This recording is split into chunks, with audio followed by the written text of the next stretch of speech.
Vďaka obrovským ekonomickým zdrojom tyrolského baníctva mohol Maximilián vypoložiť základy ríše rakúskeho rodu na ďalšie stovky rokov. Habsburgovci si preto uvedomili, že ak chcú posilniť aj svoju hospodárskú moc, je nevyhnutné, aby postupne ovládli aj najvýznamnejšie produkčné centrá médií v habsburskej monarchii.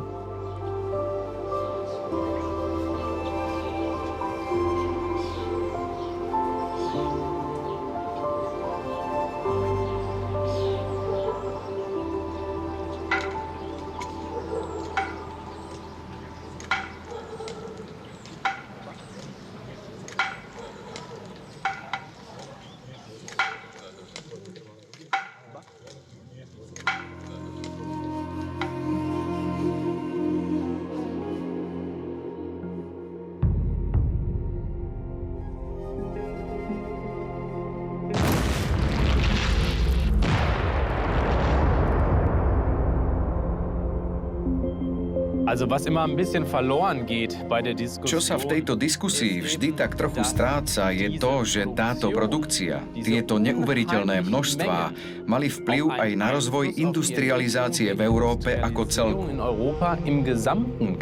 To trvalo mnoho stoviek rokov.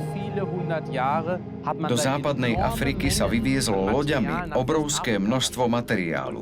To v Európe udržiavalo baníctvo v chode a tiež to ovplyvnilo aj rozvoj priemyslu a samozrejme životnú úroveň, ktorú dnes máme v západnom svete.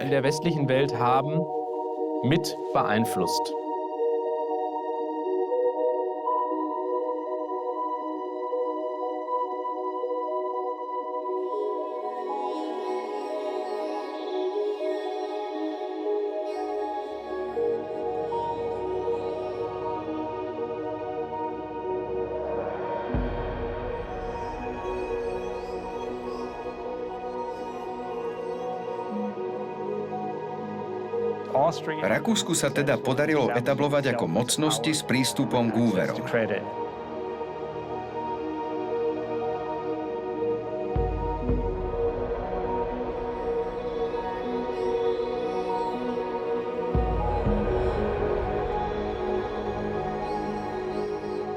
Doktor Meď.